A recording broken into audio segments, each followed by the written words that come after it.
The Galactic Conclave had been meeting every 300 years for the past 12 millennia, and in all that time, 12,000 years of cosmic diplomacy, interstellar treaties, trade negotiations, and the occasional civilizational extinction debate, nothing, and I mean absolutely nothing, had ever caused Supreme Arbiter Voss-Kaleen to drop her ceremonial staff on the floor of the Grand Assembly. Until today, let me back up, because you need to understand what the Galactic Conclave actually is before you can appreciate the magnitude of what happened. Picture. No, forget that. Let me just tell you. The Conclave is the oldest governing body in the known galaxy. It represents 412 sentient species. It has mediated wars between civilizations that make your entire recorded history look like a Tuesday afternoon disagreement. Its members have watched stars die. They have catalogued the rise and fall of 17 different empires. The Conclave has seen things that would permanently rearrange the architecture of a human mind. And yet, there stood Voss-Kaleen, 7 feet of elegant thoracic physiology, her bioluminescent skin flickering in what any xenobiologist worth their credentials would immediately identify as uncontrollable shock, staring at the transmission screen with the expression of someone who had just been told that gravity was in fact optional. The staff lay on the floor. Nobody picked it up. The message played again. It had arrived 47 standard cycles ago from the third planet of a single star system in what the Conclave's cartographers referred to, with barely concealed condescension, as the peripheral fringe. The inhabitants of that planet had only achieved spaceflight within the last century. They had not yet developed faster-than-light communication. They were, by every reasonable metric the Conclave used, a pre-contact civilization, which meant they were supposed to be watched, catalogued, and left completely alone until they either destroyed themselves, which the odds heavily favored, or somehow, miraculously, figured out how to cross interstellar distances. They were not supposed to send a message. They were certainly not supposed to send this message. The transmission had been picked up by a Conclave monitoring buoy stationed near the edge of their solar system. Standard equipment, nothing fancy. The kind of passive sensor array the Conclave scattered around developing worlds, the way a farmer scatters seeds, mostly out of habit. The buoy had flagged the signal immediately, not because of its content. The translation algorithms took a few cycles to crack that, but because of its power output. The signal had been broadcast on 17 different frequencies simultaneously. It had been encoded in mathematical notation, acoustic patterns, visual representations, and 3 other communication formats that the humans apparently had invented entirely on their own, presumably on the off chance that whoever received the message communicated in ways nobody had thought of yet. The raw energy behind the transmission was, according to the buoy's sensors, roughly equivalent to the output of a small industrial power grid sustained for 6 hours. They had screamed into the void, these humans, with everything they had, and the void, for once, had an answer ready. The translation algorithms, once they finished their work, produced a document that was passed, in stunned silence, from the monitoring station to regional command, from regional command to sector headquarters, from sector headquarters to the Conclave's central hub on Thoresi Prime, where it landed on the desk of senior analyst Dorvan Pale, who read it 3 times, made himself a strong cup of something fermented, read it a 4th time, and then very calmly walked into the office of his supervisor, a Melkari named Sujeth, and said, "You need to see this." Sujeth read it. Then she called Arbiter Voss-Kaleen. That is how the most anticipated emergency session in Conclave history came to be convened in the Grand Assembly on a perfectly unremarkable Wednesday. The message, translated and projected now for the full assembly to witness, began with a preamble. The preamble introduced the senders as representatives of a species called humans, inhabitants of a planet they called Earth, located in a system they called Sol.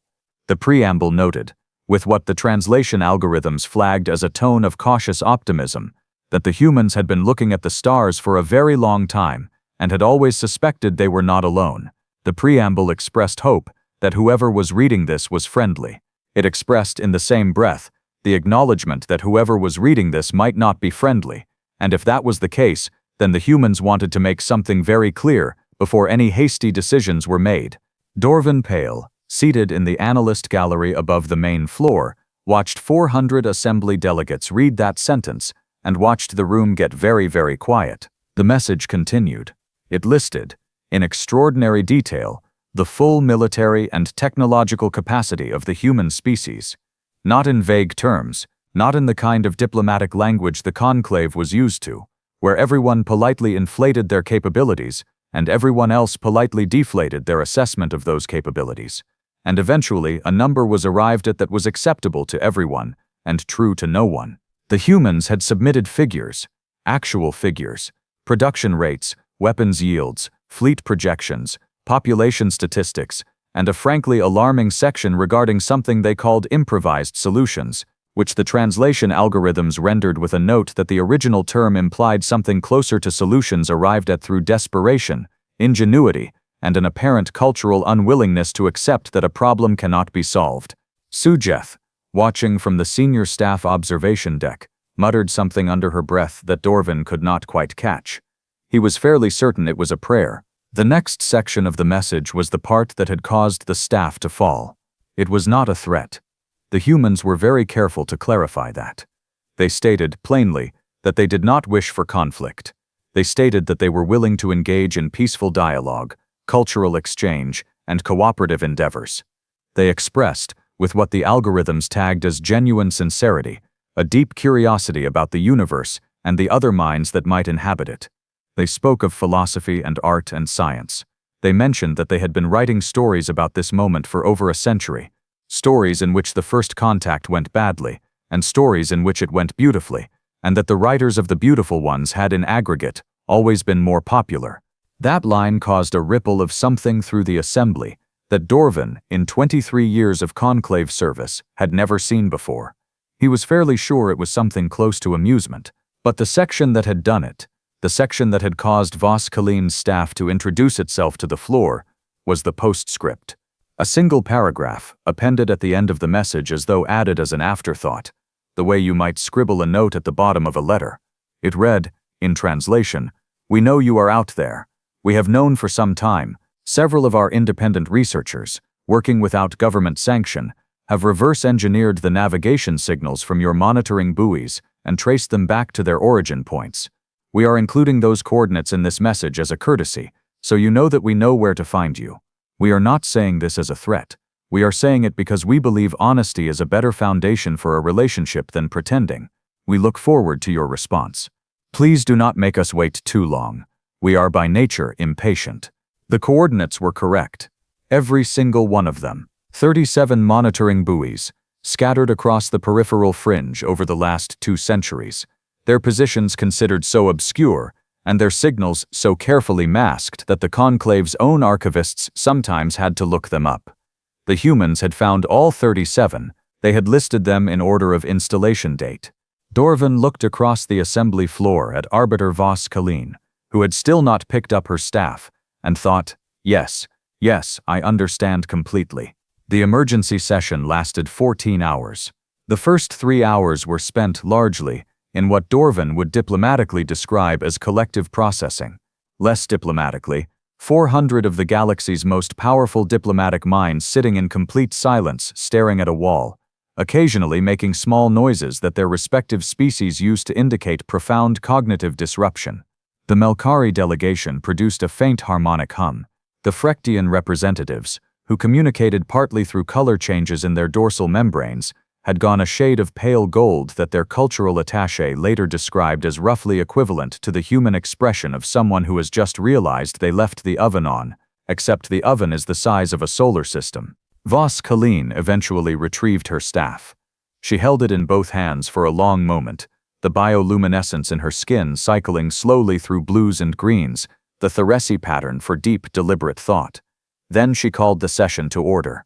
"We will begin," she said, with the obvious question. The obvious question was not, as one might expect, how do we respond? The obvious question, the one every delegate in the room was turning over in their minds with growing urgency, was considerably more unsettling. How long had the humans actually known?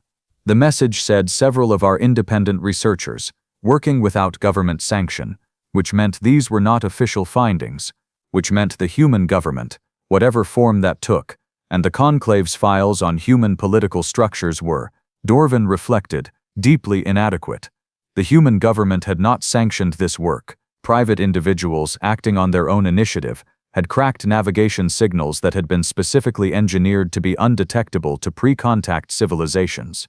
And then, apparently, those private individuals had told their government, which had then included the findings in an official diplomatic communiqué, which implied that the government was either very confident or spectacularly unbothered by the implications. "Run the behavioral models again," Voss-Kaleen said, turning to the analyst gallery. Dorvan pulled up his console. The behavioral models were already running. They had been running since the message arrived. The Conclave maintained detailed predictive models for every monitored species, probability matrices for how a given civilization would behave upon first contact, given their observed psychology, social structure, resource competition patterns, and historical response to existential challenges. These models were, in the Conclave's considerable experience, quite reliable. For humanity, every single model had returned the same flag, in red, at the top of the output. Insufficient data. Recommend reassessment. Dorvan stared at that flag. He had been staring at it for 47 cycles. He was beginning to understand that the flag was not a malfunction.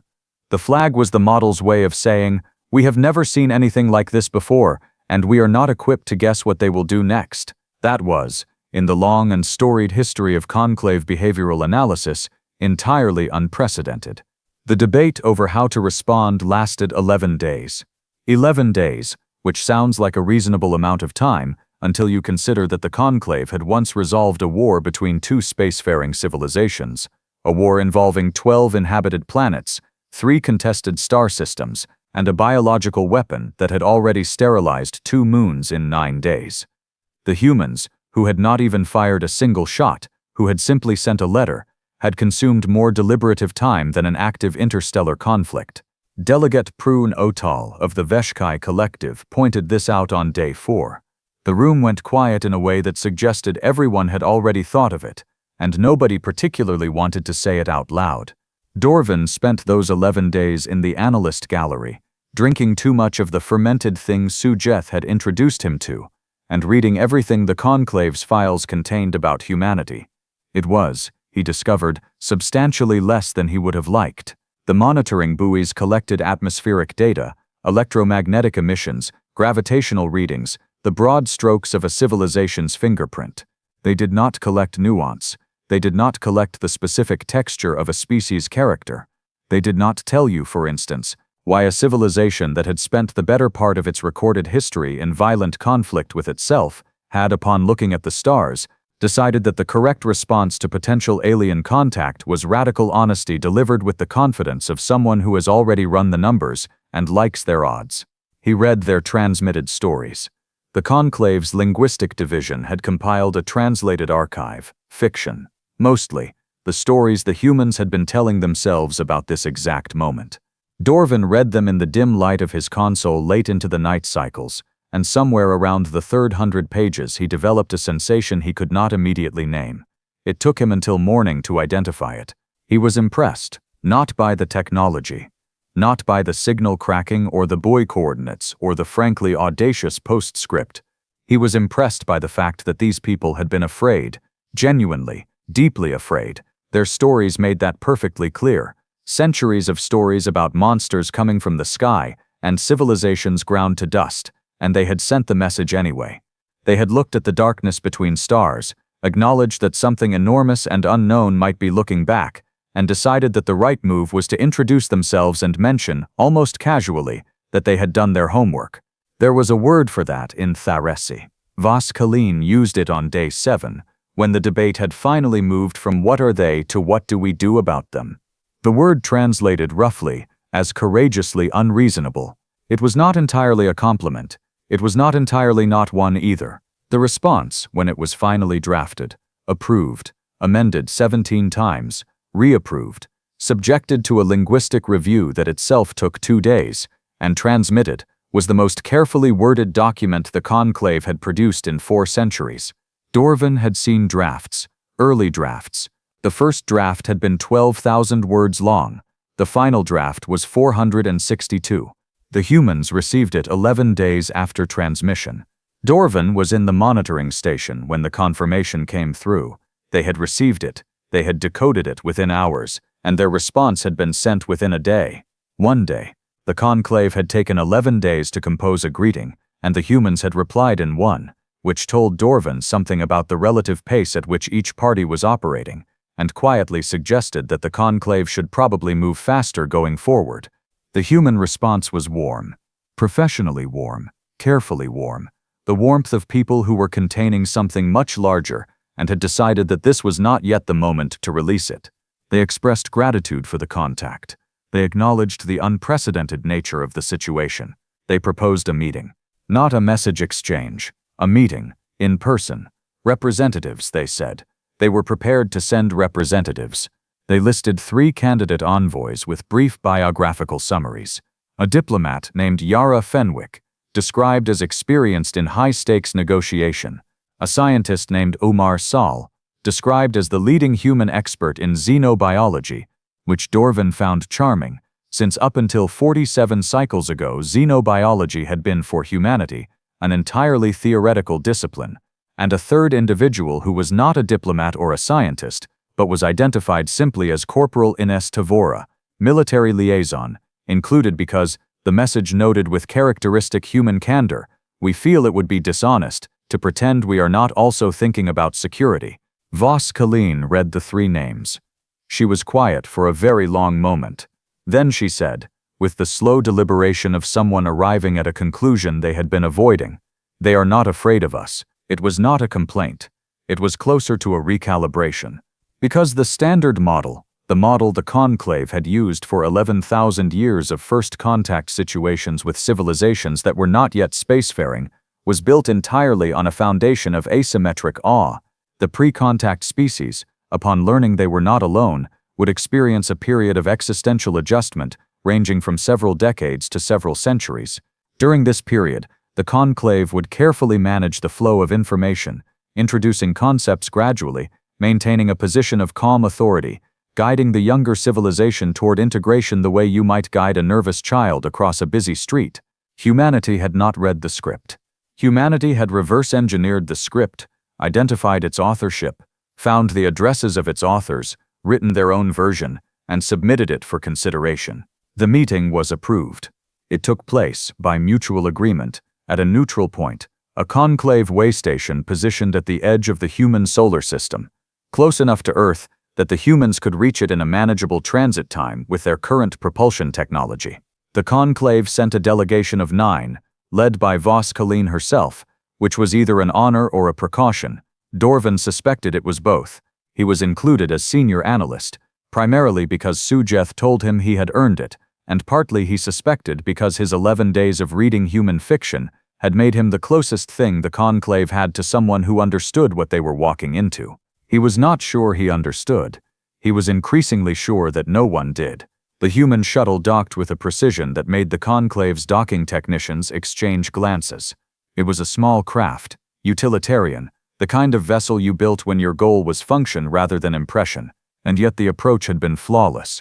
The kind of flawless that comes not from exceptional technology, but from exceptional training, from people who had practiced this until the practice became instinct. Yara Fenwick came through the docking corridor first. She was a mid-sized human, dark-haired, with the particular stillness of someone who had learned to make stillness into a tool. She looked at the assembled conclave delegation, 9 beings representing the oldest governing body in the galaxy, standing in a curved arc in the waystation's reception chamber, and she smiled, not a nervous smile, not a performative smile, the specific smile of someone who has been waiting a long time for a moment and has decided to simply enjoy it. Arbiter Voss-Kaleen, she said, her pronunciation careful and correct. They had clearly studied the transmission recordings. It is genuinely wonderful to meet you. Dorvan watched Voss-Kaleen process the word wonderful, which the translation feed rendered with a note that it implied something closer to full of wonder, worth experiencing, containing unexpected value. He watched her bioluminescence shift almost imperceptibly toward a warm amber tone. The feeling, Voss-Kaleen said, with great dignity, is mutual. Umar Sal entered next, and Dorvan recognized immediately the expression on his face, because he had seen it in the mirror 11 days ago after the third 100 pages of human fiction. Pure, unfiltered, professional amazement, worn very thin over barely contained delight. The man looked at 9 alien species assembled in a room and looked like he was physically restraining himself from taking notes. Corporal Ines Tavora came last. She was compact, alert, with the eyes of someone whose job was to notice things. She did not smile the way Fenwick had smiled. She made a single visual sweep of the chamber, quick, methodical, the kind of assessment that was not hostile, but was absolutely comprehensive, and then she stood at ease in the precise way that military people stand at ease when they mean it, which is to say, not entirely. She caught Dorvin looking at her. She gave him a small nod. Dorvin found, to his own surprise, that he nodded back. The formal session lasted 6 hours. Dorvin had attended hundreds of first-contact diplomatic sessions in his career. They tended to follow a rhythm, cautious circling, careful probing, gradual exchange of low-stakes information, the slow establishment of trust through the patient accumulation of small, reliable truths. A first session was not a negotiation, it was an audition, both sides performing stability, performing goodwill, performing competence, trying to establish whether the entity across the table was something that could be dealt with. Humanity did not audition well because humanity did not audition. Within the first hour, Fenwick had asked 3 questions that technically fell outside the boundaries of the prepared agenda, each one delivered with such pleasant directness that the departure from protocol was almost invisible. One of them was about conclave governance structure. One of them was about the criteria used to decide when a pre-contact species was contacted. The third one was about the 17 civilizations that the conclave's files listed as having failed to survive contact with the broader galaxy. That last question landed like a stone dropped into still water. Dorvin watched it ripple across the delegation. Voss-Kaleen answered it. She answered it fully, without deflection, which was itself notable.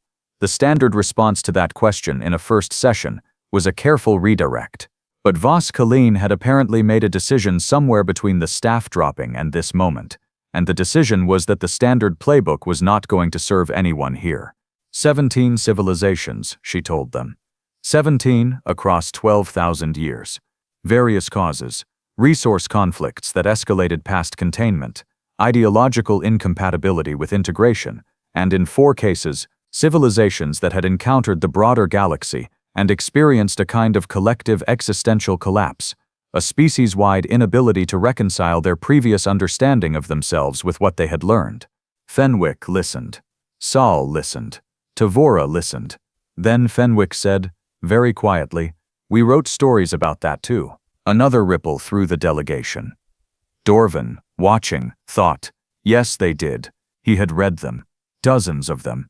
Stories about civilizations that met the universe and broke against it, and stories about civilizations that met the universe and chose, deliberately and defiantly, not to. The second kind had always been more popular.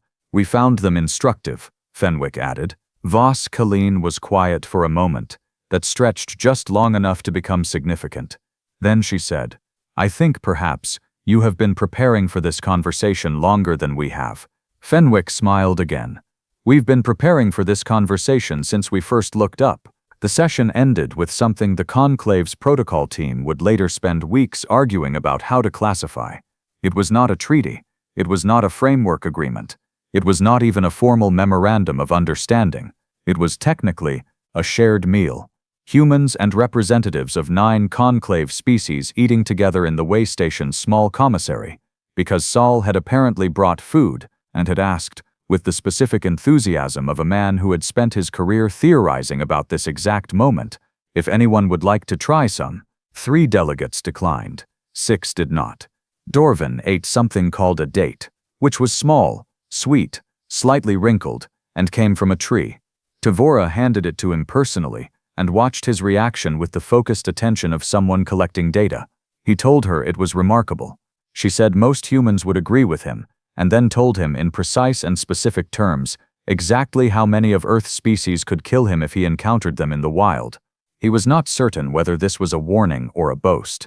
He suspected, based on everything he had learned in 11 days of reading and 6 hours of observation, that it was simply what passed for comfortable small talk among humans who were trying to make you feel like they were being honest with you. He found, somewhat to his own alarm, that it worked.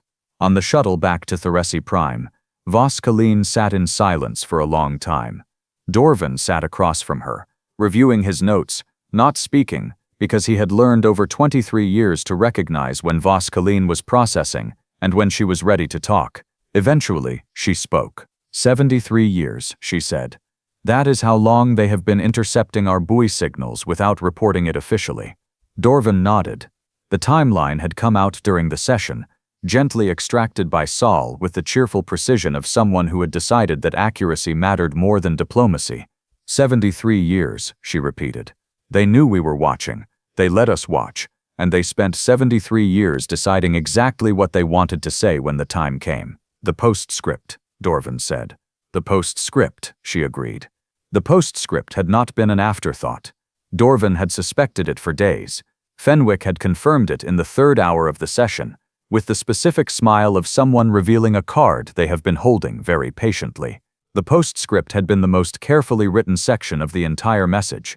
It had gone through 46 drafts over 11 years. The coordinates had been included not because the humans wanted the Conclave to know they had been found, but because the humans had decided that the only relationship worth having with anyone anywhere, across any distance, was one that started with the truth. Voss-Kaleen picked up her ceremonial staff and looked at it for a long moment. Dorvan, she said. Arbiter. Update the behavioral models. To what parameters? She was quiet again. Outside the viewport, stars moved slowly past. Ancient and indifferent. The same stars that humans had been watching from their small blue planet for 10,000 years. Telling stories about what might be out there, and whether it was worth the fear. Insufficient data, Voss-Kaleen said, and for the first time in 11 days, something in her voice sounded less like disruption and more like the particular tone she used when she had encountered something she genuinely respected, is no longer the correct flag. She paused. Replace it with this, approaching with caution and considerable interest. Dorvan typed it. He looked at it on the screen for a moment. Then he added, on his own authority, 3 words that the models had never carried before in all their 12,000 years of operation. Do not underestimate. He submitted the update. The models accepted it. And somewhere across the void, on a small blue planet orbiting an unremarkable star in the peripheral fringe, humanity continued, as it always had, to look up.